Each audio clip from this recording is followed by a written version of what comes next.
नमस्कार। समसामयिक विषयों पर राज्यसभा टीवी के खास कार्यक्रम विशेष में आप सभी का स्वागत है। मैं हूं प्रीति सिंह।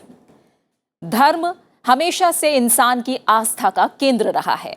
आदिम काल से लेकर आधुनिक काल तक हर संप्रदाय और जाति के जीवन और दिनचर्या में धर्म का विशेष महत्व रहा है। चर्च को ईसाई समुदाय ने हमेशा से अपनी आस्था के केंद्रीय स्तंभ के रूप में माना है।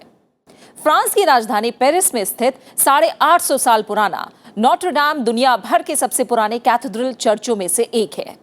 अनेक ऐतिहासिक घटनाओं का गवाह रहा ये चर्च पूरी दुनिया में अपनी खासियत और ऐतिहासिकता के चलते जाना जाता है। फ्रांस और खासकर पेरिस का पहचान बन चुका नोटर डेम फिलहाल आगजनी की वजह से सुर्खियों में है। सोमवार शाम को लगी भीषण आग से इस चर्च को काफी नुकसान पहुंचा है। इस चर्च से फ्रांस के लोगों का भावनात्मक लगाव है। यही वजह है कि आगजनी से लोग सदमे में हैं। दुनिया भर की मशहूर हस्तियों ने भी इस हादसे पर दुख जताते हुए फ्रांस और वहां की जनता के साथ सहानुभूति जताई है। आज के विशेष में बात करेंगे इस ऐतिहासिक चर्च में आगजनी की घटना की, साथ ही जानेंगे इस चर्च के महत्व और इतिहास से जुड़ी घटनाओं के बारे में। इसके अलावा दुनिया के अन्य मशहूर चर्चों पर भी डालेंगे नजर। तो आइए शुरू करते हैं आज का विशेष।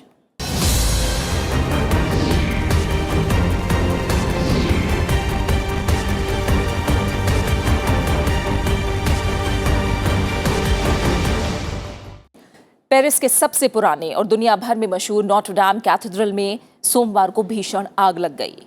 सोमवार शाम को आग लगी और देखते ही देखते पूरी इमारत में फैल गई। इसका ऊपरी हिस्सा भी आग की चपेट में आ गया। कुछ ही घंटों में चर्च का शिखर जमींदोज हो गया। चर्च में आग लगने से न सिर्फ फ्रांस बल्कि पूरी दुनिया दुखी है। दुनिया भर के नेताओं ने इस पर अपनी संवेदनाएं जाहिर की हैं। फ्रांस के राष्ट्रपति इमैनुअल मैक्रों ने चर्च को दोबारा बनाने की बात कही है।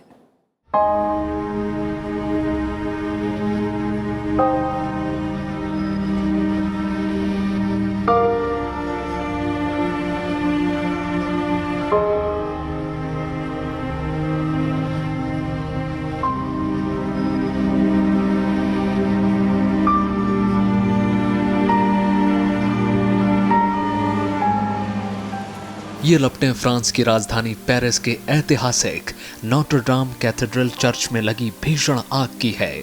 इस मध्यकालीन चर्च में सोमवार शाम 7:30 बजे के पास आग लग गई और देखते ही देखते पूरी इमारत में फैल गई। आग कई घंटे धधकती रही। करीब 15 घंटे की मशक्कत के बाद आग पर काबू पा लिया गया। भीषण आग से काफी तबाही हुई है। चर्च की मुख्य इमारत और दोनों मीनारों को बचा लिया गया, मगर आग से इसकी गुंबद और छत गिर गई। ये आग इतनी भयानक थी कि 12वीं सदी की बेहतरीन वास्तुकला का ये नमूना बुरी तरह क्षतिग्रस्त हो गया। आग चर्च के भीतर 2 अहम गुंबद में लगी। आग की लपटें 295 फीट ऊंची थी, जिसकी वजह से चर्च का एक हिस्सा नीचे गिर गया। अधिकारियों ने बताया कि इस हादसे में किसी के भी हताहत होने की खबर नहीं है।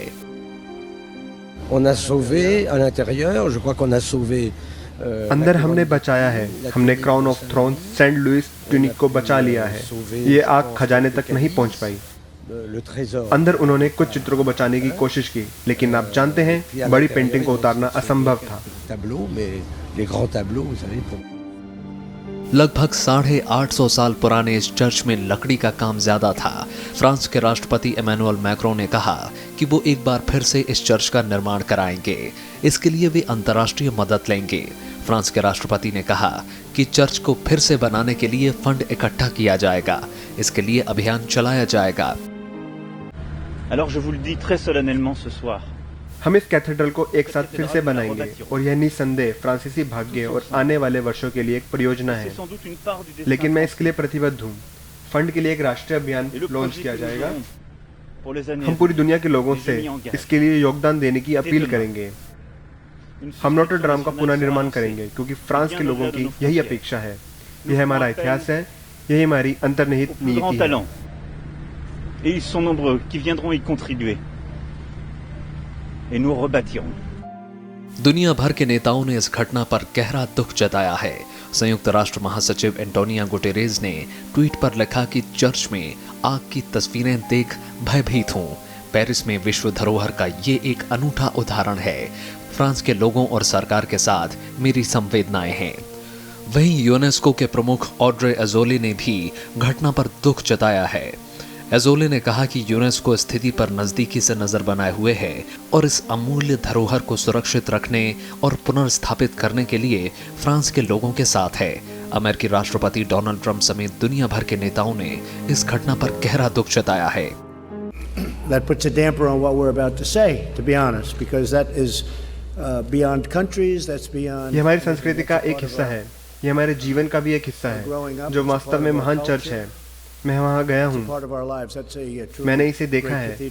मैं कह सकता हूँ दुनिया में शायद कोई कैथेड्रल ऐसा नहीं है। यह एक भयानक दृश्य है। उन्हें लगता है कि यह हादसा रेनोवेशन की वजह से हुआ है। वजह शायद रेनोवेशन ही हो। इसे देखना काफी भयानक है। And I hope that's the reason. Renovation, you know, what's that all about? But it's a terrible sight to behold. विश्व धरोहर स्थल के रूप में घोषित 800 साल से अधिक पुराने चर्च को विश्व भर में सबसे प्रख्यात ऐतिहासिक स्थल में से एक माना जाता है और इसे देखने के लिए कई देशों के लोग बड़ी संख्या में आते हैं। चर्च में लगी विनाशकारी आग की खबर फैलने के बाद भारतीयों ने सोशल मीडिया पर दुख जाहिर किया। कई लोगों ने वहां के अपने दौरे को याद किया और कई लोगों ने वहां खींची गई अपनी तस्वीरें साझा की। भारत में फ्रांस के राजदूत अलेक्जेंडर जिगलर ने ट्वीट किया कि वे आग के बाद पूरे भारत से भेजे गए संदेशों से अभिभूत हैं। उन्होंने लिखा कि ऐसी वक्त में ही आप दोस्ती के मूल्य को समझते हैं। आग किस वजह से लगी ये अभी तक स्पष्ट नहीं हो सका है। इस चर्च के नवीकरण का काम चल रहा था और अधिकारियों का मानना है कि बहुत हद तक संभव है कि आग इसी वजह से लगी हो। पिछले साल कैथोलिक चर्च को बचाने के लिए लोगों से आर्थिक सहयोग करने की अपील की गई थी। बेहद पुरानी होने के कारण इमारत जर्जर स्थिति में है। Bureau report, Rajya Sabha TV. France की राजधानी पेरिस में सीन नदी के तट पर बना ऐतिहासिक चर्च नोत्र डाम दुनिया के सबसे प्राचीन कैथेड्रल में से एक है। 850 साल पुराना ये चर्च दुनिया भर में अपनी खूबसूरती और खूबियों के लिए मशहूर है। गॉथिक शैली में बना ये चर्च 2 विश्व युद्धों का गवाह है। इस इमारत को यूनेस्को द्वारा विश्व धरोहर की सूची में शामिल भी किया गया है। हालांकि ये चर्च ना तो दुनिया का सबसे ऊंचा चर्च है और ना ही सबसे बड़ा, लेकिन इसका इतिहास बेहद दिलचस्पी भरा है।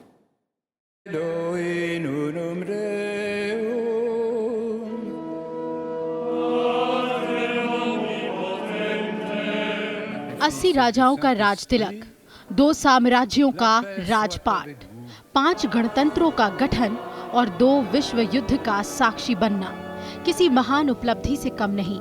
और ये उपलब्धि हासिल है फ्रांस की राजधानी पेरिस में स्थित नोत्र डाम कैथेड्रल चर्च को। इस चर्च ने अपनी आंखों के सामने गुजरते वक्त के साथ इतिहास बनते देखा है। यही नहीं, फ्रांस के इतिहास की कई बड़ी घटनाओं का गवाह भी रहा है ये चर्च। नोत्र डाम चर्च का निर्माण साल 1163 में शुरू हुआ और इसे बनने में लगभग 180 साल लग गए। पूरी तरह से ये चर्च साल 1345 में बनकर तैयार हुआ। हालांकि इस खूबसूरत चर्च के बनने के साथ ही इतिहास में उथल-पुथल का दौर भी शुरू हो गया। फ्रांसीसी क्रांति के दौरान इसे लूटकर लगभग ध्वस्त कर दिया गया, लेकिन आवर लेडी ऑफ पेरिस के नाम से मशहूर ये चर्च तमाम उठापटक के बाद भी अपने अस्तित्व को बचाने में कामयाब रहा। ऐसी मान्यता है कि फ्रांस में ईसाई धर्म की शुरुआत से पहले नोत्र डाम चर्च की जगह बृहस्पति को समर्पित एक गैलो रोमन मंदिर था, जिसे बाद में ईसाई बेसिलिका में बदल दिया गया। हालांकि नोत्र डाम के कैथेड्रल चर्च बनने से पहले इस जगह पर कई चर्च बने।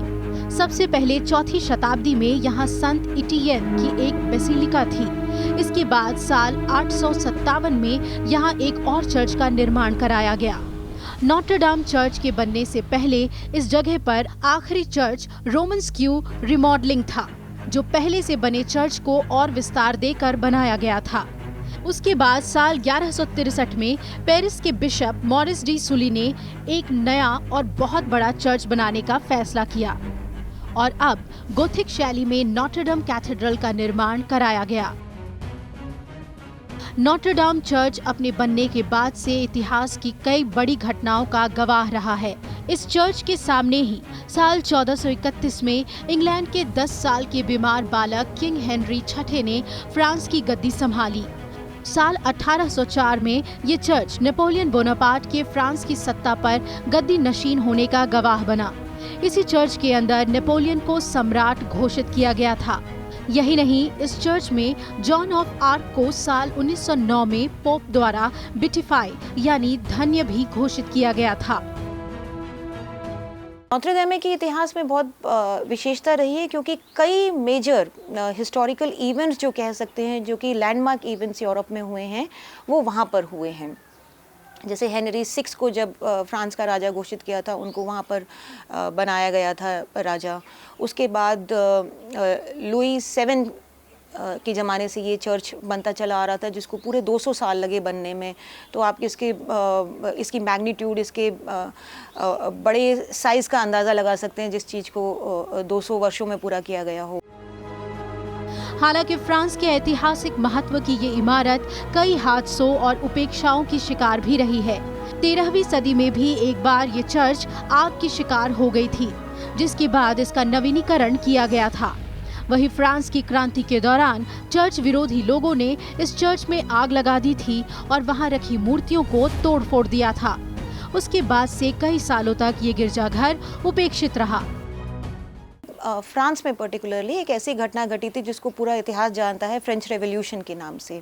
उस दौरान चर्च को काफ़ी नुकसान पहुंचा था। लोगों ने काफ़ी सारे, कम से कम 27 मोनार्क्स के वहाँ पे पुतले थे जो उनको तोड़ दिया गया था, गिरा दिया गया था, उनको एक स्टोर में डाल दिया गया था, जिनको बहुत वर्षों बाद दोबारा से रिनोवेट करके एक अब म्यूज़ियम में रखा हुआ है। तो इस दौरान चर्च को काफ़ी नुकसान हुआ, पर नेपोलियन बोनापार्ट ने वापस आकर, उनका भी वहीं पे राज्याभिषेक हुआ था, तो उन्होंने आकर कुछ हद तक इसको रिस्टोर किया था। तो ऐतिहासिक रूप से देखा जाए तो नोत्र डेम की बहुत अहम भूमिका है, जहाँ पे कई मेजर इवेंट्स जो हैं उसका विटनेस ये चर्च रहा है। इस इमारत के वैभव को बहाल करने का श्रेय उपन्यासकार विक्टर ह्यूगो को जाता है। ह्यूगो ने साल 1831 में नोटर डाम ऑफ पेरिस के नाम से एक उपन्यास लिखा। ये किताब अंग्रेजी में हंचबैक ऑफ नोटर डाम में छपी। इस उपन्यास में कैथेड्रल के इतिहास और उसकी दयनीय हालत के बारे में विस्तार से लिखा गया था। उपन्यास पढ़ने के बाद फ्रांस की जनता को इस चर्च की स्थिति के बारे में पता चला। इसके बाद इस चर्च का फिर से पुनर्निर्माण हुआ और इसे एक नया जीवन मिला। दुनिया के सबसे पुराने कैथेड्रल में इस चर्च का नाम इतिहास में मास्टरपीस के तौर पर दर्ज हो चुका है। हर साल दुनिया भर में लाखों की तादाद में लोग इस चर्च को देखने और इसमें प्रार्थना करने आते हैं। Bureau report, Rajya Sabha TV. दुनिया भर में मशहूर एफिल टावर मात्र 1 सदी से कुछ ज्यादा पुराना है, लेकिन नोटर डाम कैथेड्रल 850 साल से फ्रांस का अभिन्न अंग बना हुआ है। यही नहीं, पिछले 8 सदी से ये चर्च पेरिस की पहचान भी रहा है। इस चर्च की इमारत के टावर जहां 200 फीट ऊंचे हैं, वहीं ये 400 फीट से ज्यादा लंबी है। करीब 52,000 वर्ग फीट में बना ये चर्च कई खूबियों और खासियतों को अपने अंदर समेटे हुए है।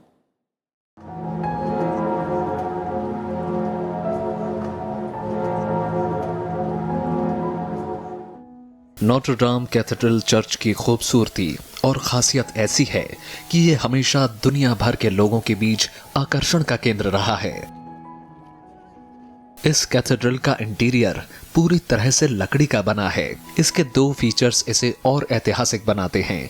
ये हैं रोज विंडोज और स्टेन ग्लास विंडोज। ये दोनों फीचर्स 13वीं सदी के बने हुए हैं। इसके अलावा यहाँ दुनिया का मशहूर वाद्य यंत्र ग्रेट ऑर्गन भी है, जो मध्यकालीन युग का है। इस ऑर्गन का इस्तेमाल पब्लिक सर्विसेज के लिए किया जाता है। इसके अलावा इस कैथेड्रल के अंदर कई मूर्तियां और पेंटिंग्स हैं, जिन पर बाइबल के दृश्य और कुछ पादरियों के चित्र बने हुए हैं। यही नहीं, चर्च के अंदर चित्र, नक्शे और नक्काशी में चर्च और पेरिस शहर के इतिहास की झलक भी दिखती है। स्टेन्ड ग्लास विंडोज़ जो होती हैं, उनका अपना एक अलग महत्व होता है। उसके प्रैक्टिकल रीज़न भी है और उसके आध्यात्मिक रीज़न भी हैं। अब प्रैक्टिकल रीजंस क्या हैं? आप इमेजिन कीजिए कि 850 साल पहले या हज़ारों साल पहले आप ये कह लीजिए रोशनी तो हुआ नहीं करती थी कि आप लाइट चला देंगे। इतने बड़े बड़े स्ट्रक्चर्स के अंदर आप रोशनी किस तरह प्रदान करेंगे? तो आप विंडोज़ बहुत बड़ी बनाते थे। अब जब आप विंडो बड़ी बना रहे हैं तो आपको उस विंडो को कवर भी करना होगा।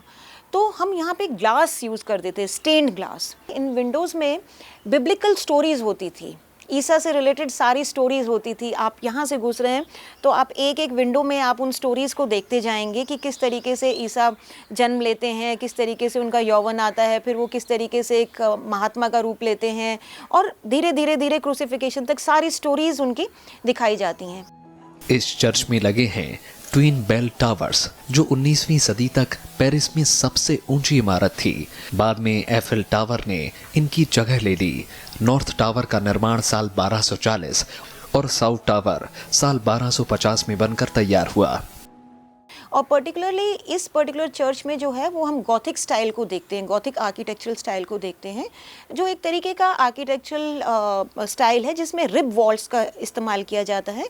वो ऐसे लगते हैं जैसे रिब केज की तरह आगे जाता है, क्योंकि जब आप चर्च की छत को देखेंगे तो एक अलग प्रकार के आर्क होते हैं, वो एक दूसरे को इंटरसेक्ट करते हैं।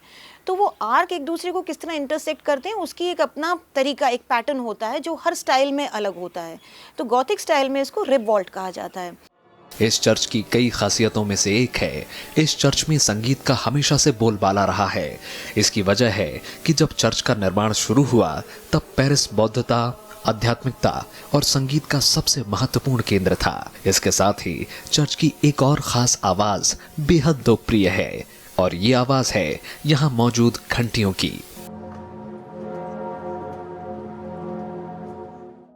इसमें सबसे बड़ी घंटी चर्च के दक्षिणी टावर में साल 1685 में लगाई गई थी। इस घंटी को बजाकर ही साल 1944 में फ्रांस की आज़ादी का ऐलान किया गया था। चर्च की स्थापना के वक्त इन टावरों पर लगी घंटियों को फ्रांसीसी क्रांति के समय तोप के गोलों के लिए उतारकर पिघला लिया जाता था। हालांकि बाद में उनकी जगह दूसरी घंटियों को लगाया गया जो खुद से बजती हैं। 10 घंटियाँ थी जिसमें जो सबसे बड़ी इमैनुअल थी वो ही ओरिजिनल बची है उसमें, जिसका वजन तकरीबन 13 टन है। घंटी की अपनी एक महत्वता होती है धर्म में और पर्टिकुलरली चर्च के ट्रेडिशन में। और इस पर्टिकुलर बेल को, इमैनुअल को जो है बाकी घंटियों से 5 सेकंड पहले बजाया जाता है, क्योंकि इसका मैग्नीट्यूड इतना विशाल है, ये इतनी विशाल है। तो इसके 2-3 पर्पस हुआ करते थे। एक तो आपको ट्रांस में ले जाती है, आपकी वॉइस ऊपर तक ले जाती है, आपको पूजा के समय के बारे में ये सूचित करती है, ये आपको जीवन के चक्र के बारे में बताती है, ये आपको समय से अवगत कराती है। ये चर्च परंपरा के साथ आधुनिकता के संगम का बोध भी कराता है। इस कैथेड्रल में कई ऐसी चीजें हैं जिन्हें ईसाई समुदाय में काफी पवित्र माना जाता है, जिनमें crown of thrones, true cross और वो पवित्र कील भी शामिल है जिस पर जीसस क्राइस्ट को सूली पर लटकाया गया था। इसके अलावा कई और ऐसी कलात्मक चीजें हैं जिनका ऐतिहासिक महत्व होने के साथ ही साथ वो पर्यटकों के बीच भी आकर्षण का केंद्र रही हैं। आकाश पोपली, राज्यसभा टीवी। दुनिया में ऐसे कई चर्च हैं जो अति प्राचीन हैं और कई का अस्तित्व भगवान यीशु से जुड़ा हुआ है। इन गिरजाघरों की बनावट और वास्तुकला दुनिया भर के लोगों को अपनी ओर आकर्षित करती है। आइए एक नजर डालते हैं दुनिया के खूबसूरत और मशहूर चर्चों पर।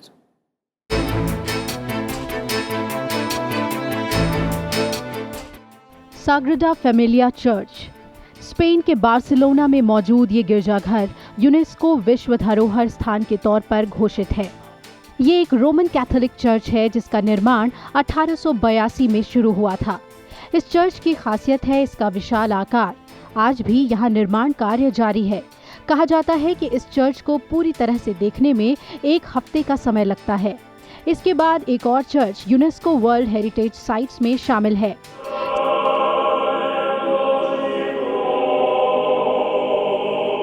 संत बेसिल कैथेड्रल। रूस की राजधानी मॉस्को में ये चर्च मॉस्को की रेड स्क्वायर नाम की जगह पर है। इस चर्च का निर्माण 1555 से लेकर 1561 के समय में किया गया था। ये मॉस्को की सबसे प्रसिद्ध जगहों में से एक है। इसमें 9 चैपल्स हैं जिसमें खूबसूरत सीढ़ियां और गैलरी लगी हैं। ये बेहद रंगीन होने की वजह से दुनिया भर के सैलानियों को अपनी ओर आकर्षित करता है।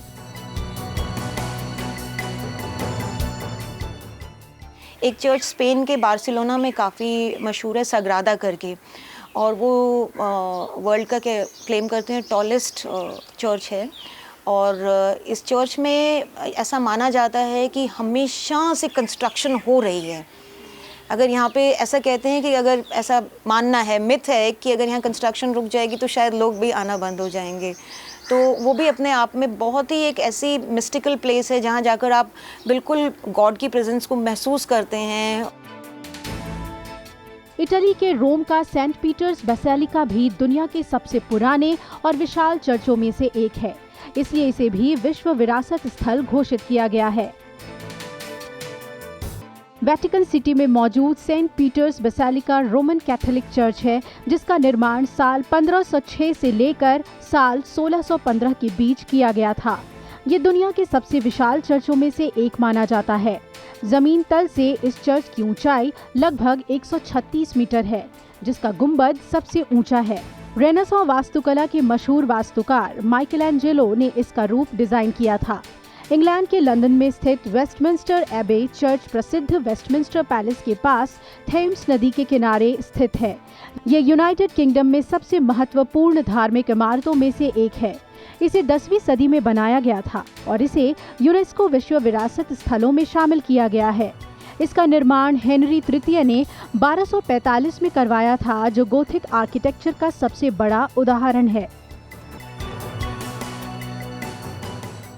लंदन में ही सेंट पॉल कैथेड्रल चर्च भी दुनिया के सबसे बेहतरीन चर्चों में आता है। माना जाता है कि मूल चर्च 604 ईस्वी में बनाया गया था, लेकिन कुछ समय बाद वो विलुप्त हो गया। आज जो चर्च स्थापित है उसका निर्माण 17वीं सदी का माना जाता है।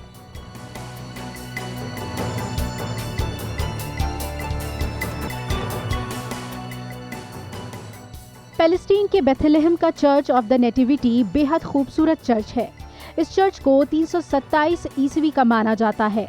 इस जगह को यीशु का जन्म स्थल माना जाता है, इसलिए इसका धार्मिक और ऐतिहासिक महत्व बढ़ जाता है।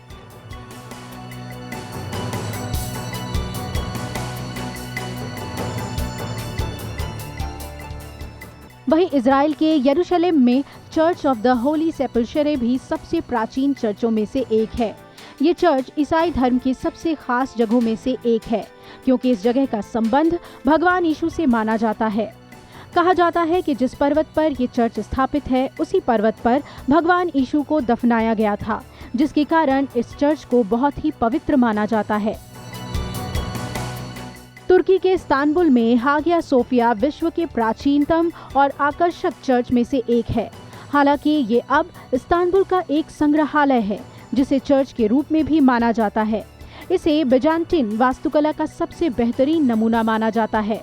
इस चर्च का निर्माण 900 साल तक सन 1453 तक चला, जिसे बेंजाटिन सम्राट जस्टिनिन के द्वारा पूरा किया गया था। यूरोप में चर्च बहुत हैं, बहुत ज़्यादा हैं। यूरोप में भी क्या, मिडिल ईस्ट में भी आप जाइए, इज़राइल में भी जहाँ जीसस का जन्म हुआ है, जहाँ वो पले बड़े रहे हैं, वहाँ पे भी बहुत चर्च हैं जो जीसस के जन्म से लेके इतिहास तक, लाइक चर्च ऑफ नेटिविटी है जहाँ वो पैदा हुए हैं। तो आज भी देखिए वहाँ एक छोटा सा ऐसा गोला है जहाँ लोग जाकर नतमस्तक होते हैं कि जीसस यहाँ पैदा हुए थे। फिर चर्च ऑफ मिरेकल है जहाँ जीसस ने फर्स्ट टाइम वाटर को वाइन में कन्वर्ट किया था। तो इस तरीके की बहुत सी जगहें हैं। भारत में ईसाई धर्म संत थॉमस द्वारा स्थापित किया गया, जो यीशु के धर्मदूत बनकर 52 ईस्वी में केरल आए थे। धीरे धीरे भारत में भी कई गिरजाघर बने, जिनका इतिहास 400 साल से भी अधिक पुराना है। सेंट फ्रांसिस चर्च केरल के कोचिन में स्थित भारत के सबसे पुराने चर्च में से एक है, जिसे 1508 में बनाया गया था। ये चर्च भारत में यूरोपीय शैली का पहला चर्च है। माना जाता है कि यहाँ पर कुछ समय के लिए वास्को डिगामा को दफनाया गया था। गोवा का basilica of Bom Jesus church Goa में स्थित भारत के सबसे पुराने चर्चों में से एक है। बॉम जीसस का मतलब है यहाँ पर शिशु जीसस है, और इस चर्च में गोवा के संरक्षक संत सेंट फ्रांसिस जेवियर के अवशेष आज भी रखे हुए हैं। माउंट मैरी चर्च मुंबई स्थित भगवान यीशु की मां को समर्पित है। इस चर्च को साल 1640 में बनाया गया था। इसके अलावा कोलकाता का सेंट पॉल्स चर्च, केरल का Saint Cruz cathedral basilica church और शिमला का क्राइस्ट चर्च शामिल है। लीना शर्मा और आकाश पोपली के साथ ब्यूरो रिपोर्ट, राज्यसभा टीवी।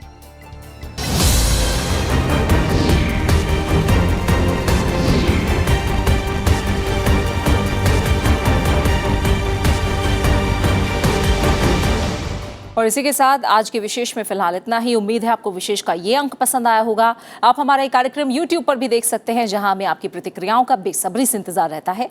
देश और दुनिया की तमाम खबरों के लिए आप बने रहिए राज्यसभा टीवी के साथ। नमस्कार।